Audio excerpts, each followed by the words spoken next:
आज मु बहुत किसी कम कर सारा पर वीडियो ऑन करुँची एबे मन पड़ा तो वीडियो ऑन कर करदे आ शाग बाछिकी धोई दौची एटा आलू सीझे कौन जन्नी काटिकी थोड़ी डाली भी हो सारा बास पगारी एपटे भात भी हो सारा आ कौन एटा मु शाग पूरा भल भाव से बाछी दौची एटा पालक शाग भी बाछी एटा लेउटिया शाग भी बाछी सब देख के बहुत जल्दी दुईटा जाक आइटम जल्दी जल्दी एपटे गोटे आइटम एपटे गोटे आइटम एपटे गोटे करी आइटम एपटे गोटे आइटम कर फास्ट एपटेटा डाली पघारी देवी आउ एपटटा कौन कर मन पड़ुनि तो ये कौन करी जापारनी पचर भिडटा कर देख रसुण छड़ौली रसुण छड़ छड़ मोर नखटा गोटे भांगी जाइए आज अच्छा एपटे शागटा करी शाग भी धोई सारे एपटे डाली पघारी एपटे रसुण छड़ पिज भी काटुचे एका सारे दुई दुईटा कड़े बसैकी मु करुँची आपण मैंने कौन कर भल अच्छा ना मु बहुत भल अच्छे आपण मैंने बहुत भलरे थांतु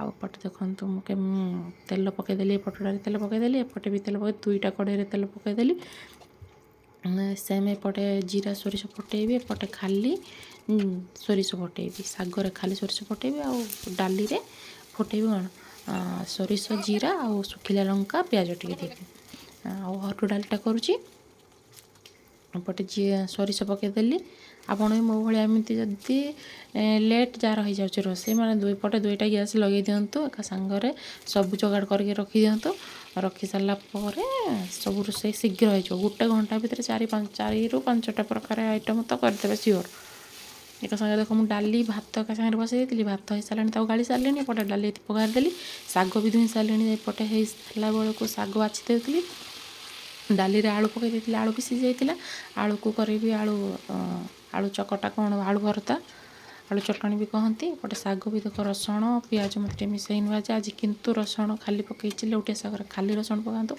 मस्त लगे आगला टे लुण पकईदे घोड़ेदेवा आमर एपटे कौन शागटा बहुत लेट हो सीझापी से घोड़ाया पड़ी पा भी देवाक पड़ी लेट टे छोट छोट शागर मु आंबुल पकई नी जो डाली मत आंबुल टे पकईला हरड़ डाली आंबुल टे पकाते बहुत बढ़िया लगे आंबुल मैंने कौन आंबुल आमर था सेटा पकईदेली आउटे शाग डाली हो गलानी शागटा बसी डाली अलरेडी हो सारा एपटे मुझे आलूटा छड़े दूसरी आलूटा चकटिदेवा आ टमाटो को पिज मुझे काटिकी रखीदे पकईकि आम आलू भर्ता करदेवा आलू चटणी आलू भर्ता जहाँ भी आलू चकटा जहाँ कहते देखो एका क्लीन भी होगलानी सब शाग बाछी सारी भी क्लीन कर रखीदे आउटे डाली जोटार फुटेली से टे जस्ट धोईदेली धोई सारापर यहाँ आम आलू भर्ता करदेवा देखो एपटे गैस लगे आर पटे कारण हाथ पाऊँ टे छोट हाथटा तो से मजा करी ये सुविधा हो बोली से आलूटा चकटिदेली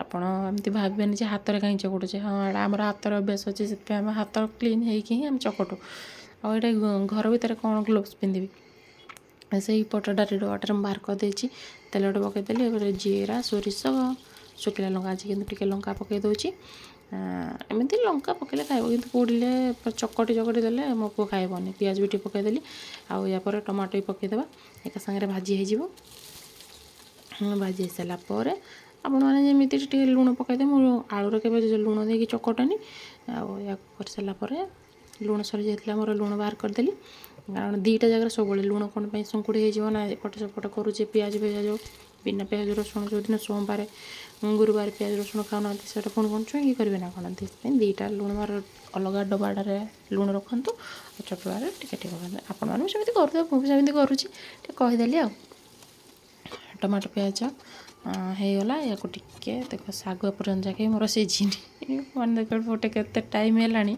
डाली भी एक सारे पगार सारे मो शाग सीझिनी आलू चकटा करदेली या भल भाव से टिके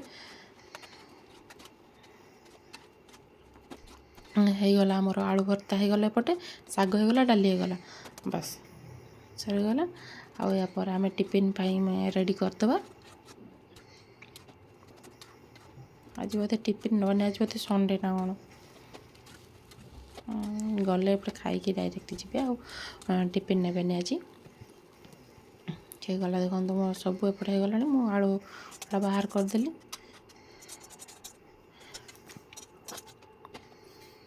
आपण कौन कौन रोषे सरला कि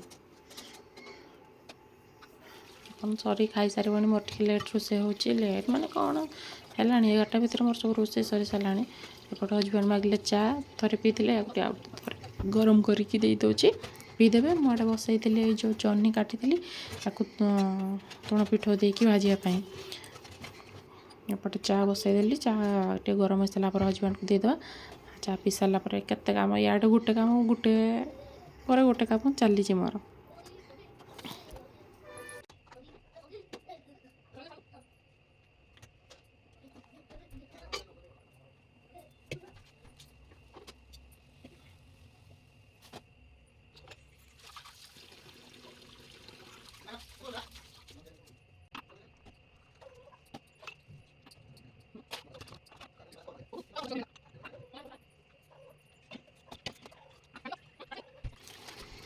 ଆଉ ଏବେ ଆମେ ଟିକେ କରିଦେବା ଜହ୍ନିର ମୁଁ ବି ଟିକେ ଚା ଟିକେ ପିଇ ଦେଉଛି।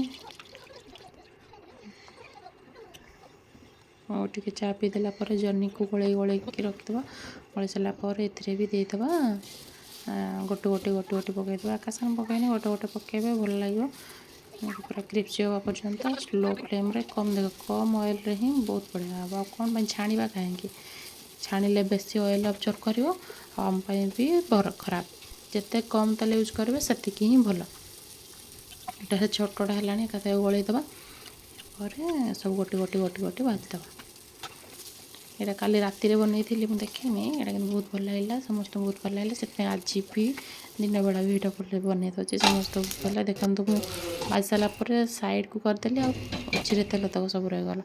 ଏମିତି କ୍ରିପ୍ସି ବନାନ୍ତୁ। ମୁଁ ସବୁ ଭାଜିଦେଲି ଆଉ ଭାଜି ସାରିଲା ପରେ ଦିନକୁ 2 ଥର ଥରେ ଦିନ ବେଳା ରୋଷେଇ କରିସାରିଲା ପରେ ଗ୍ୟାସ୍ ପୋଛିବି ଆଉ ରାତିରେ ବି ରୋଷେଇ କରିସାରିଲା ପରେ ଗ୍ୟାସ୍ ପୋଛିବି। କାରଣ ଏମିତି ପରିଷ୍କାର ରହିଲେ ଯେତେ କିଚେନ୍କୁ ଯେତେ ପରିଷ୍କାର କରିବେ ସେତିକି ହିଁ ଭଲ। ଆଉ ଅଇଁଠା ଫଇଁଠା ସବୁ ପଡ଼ିଥିବ ଭଲ ଲାଗିବନି ନା। ପୋଛି ପୋଛାଇକି କ୍ଲିନ୍ କରିଦେବା। କ୍ଲିନ୍ କଲେ ଟିକେ ଖୁସି ଲାଗେ ନା ଯେତେବେଳେ କିଚେନ୍କୁ ଆମେ ଆସିବା। କାରଣ ଆମର କିଚେନ୍ ହିଁ ସବୁବେଳେ କାମ। ଆଉ ପରିଷ୍କାର କରିକି ଯାଇଥିବା ଆଉ ଥରେ ଆସିଲେ ଯେମିତି ପରିଷ୍କାର ଥିବ ଦେଖିଲେ ଆଉ ବଢ଼ିଆ ଲାଗିବ। ସଫା ସୁତୁରା ହେଇଯାଇଥିବ ବହୁତ ଭଲ ଲାଗିବ। ଆଉ ଆମର ଏଠି ଖାଇବା ରେଡ଼ି ହେଇଗଲାଣି। ଦେଖନ୍ତୁ ଭାତ ଡାଲି ଆଳୁ ଭର୍ତ୍ତା ଶାଗ ଆଉ ଜହ୍ନିର ଗୋଟେ ବରା। ଆମର ଖାଇବା ରେଡ଼ି ହେଇଗଲା। ଆଉ ଖାଇବା ବସ କେମିତି କ'ଣ ଟେଷ୍ଟ ଲାଗୁଛି ଚାଲନ୍ତୁ ଦେଖିବା। ଆମ ପୁଅ ଖୁସି କହୁଛି ମୋତେ ଗୋଟେ ନୂଆ ଥାଳିରେ ଦିଅ ମୁଁ ନୂଆ ଥାଳିରେ ଖାଇବି। ତାକୁ ଏଇ ଥାଳିରେ ଭଲ ଲାଗିବନି ଖାଇବା ପାଇଁ।